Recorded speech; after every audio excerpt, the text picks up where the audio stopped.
This channel does not promote any violent, harmful, or illegal activities. All content provided by this channel is meant for an educational purpose only. জোট নাকি আসন সমঝোতা, কোন ফর্মুলায় 26-এর vote? ফের আলিমুদ্দিন স্ট্রিটে Naushad Siddiqui, CPM এর রাজ্য সম্পাদক মোহাম্মদ সেলিমের সঙ্গে বৈঠক আইএসএফ বিধায়কের।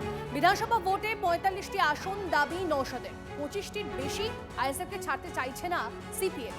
রফা সূত্র বের করতেই আজ ফের বৈঠকে সেলিম নওশাদ, বৈঠকে রয়েছেন সুজন চক্রবর্তীও। আরো একবার আপনাদেরকে জানিয়ে রাখি, জোট নাকি আসন সমঝোতা, কোন ফর্মুলায় 26-এর ভোট? ফের আলিমুদ্দিন স্ট্রিটে নওশাদ সিদ্দিকী, সিপিএম এর রাজ্য সম্পাদক মোহাম্মদ সেলিমের সঙ্গে বৈঠক আইএসএফ বিধায়কের। বিধানসভা ভোটে 45টি আসন দাবি নওশাদের, এদিকে 25টির বেশি আইএসএফকে ছাড়তে চাইছে না সিপিএম। সেক্ষেত্রে রফা সূত্র বের করতেই আজ ফের বৈঠক সেলিম এবং নওশাদের। কথা বলবো সুমন, আমাদের প্রতিনিধি আমাদের সঙ্গে রয়েছে। সুমন, এই বৈঠক থেকে কোনো রফা সূত্র আদৌ কি মিলল? দেখো, আইএসএফ চাইছে 50টার বেশি আসনে লড়াই করতে বিধানসভা নির্বাচনে। এদিকে সিপিআই এবং ফরওয়ার্ড ব্লক তারা তাদের যে সংরক্ষিত আসন, যেগুলোতে তারা দীর্ঘদিন ধরে লড়ে আসছে, সেই আসনগুলো ছাড়তে নারাজ। মূলত সিপিআই কিছুটা নরম হলেও ফরওয়ার্ড ব্লক এক্ষেত্রে একেবারেই উদার হতে পারছে না। মোহাম্মদ সেলিমের সাথে আজকে নওশাদ সিদ্দিকীর এই বৈঠক দুটো বিষয়কে কিন্তু গুরুত্ব দিয়ে বুঝিয়ে দিচ্ছে। এক, এই যে বাকি যে জোটগুলো, হুমায়ুন কবির ইত্যাদি ইত্যাদি যে সংগঠনগুলো রয়েছে, রাজনৈতিক দলগুলো রয়েছে, তাদেরকে নেওয়ার ক্ষেত্রে নওশাদের কি বক্তব্য সেটা তিনি স্পষ্ট বুঝিয়ে এসেছেন। সেলিমও তার বক্তব্য পেশ করেছেন।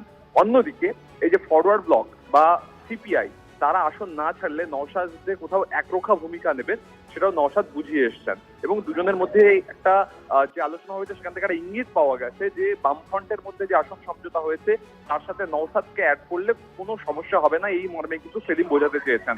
সবাই সবার পক্ষ পেশ করেছেন এবং নিজেদের মধ্যে আলোচনা করছেন যাতে এই আসন যে সমঝোতা এটা যাতে মার্চের আগেই মিটিয়ে ফেলা যায়। 1 মার্চ থেকে সিপিএম প্রচারে যখন নামবে তখন যেন সমঝোতা নিয়ে কোনো প্রশ্ন না থাকে, এটাই এই বৈঠকে স্থির হয়েছে। বেশ, ধন্যবাদ সুমন। আদৌ আসন সমঝোতা হয় কিনা নজর থাকবে। নতুন দলের প্রার্থী হিসেবে হুমায়ুন কবিরের নামে দেওয়াল লিখন শুরু। ডিসেম্বরেই নতুন দল জনতা উন্নয়ন পার্টির নাম ঘোষণা করেছেন হুমায়ুন কবির। কমিশন থেকে এখনো প্রতীক মেলেনি। ভোটের দিন ঘোষণার আগে রেজিনগর বিধানসভায় জেইউপির প্রার্থী হিসেবে হুমায়ুন কবিরের নামে দেওয়াল লিখন শুরু। কৌশিক আমাদের প্রতিনিধি আমাদের সঙ্গে রয়েছে। কৌশিকের থেকেই জানতে চাইবো যে এই যে জেইউপি, তাদের প্রচার এখন থেকে শুরু হয়ে গেছে, কিভাবে চলছে, কেমন চলছে, কি চলছে?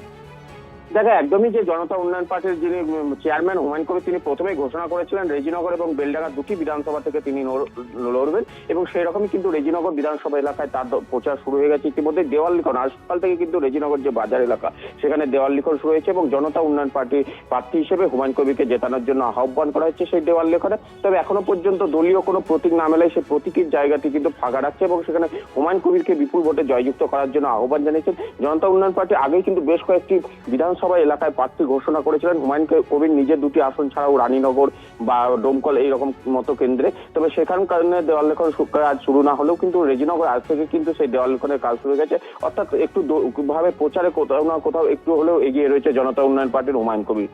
বেশ, নজর রাখো কৌশিক, ধন্যবাদ।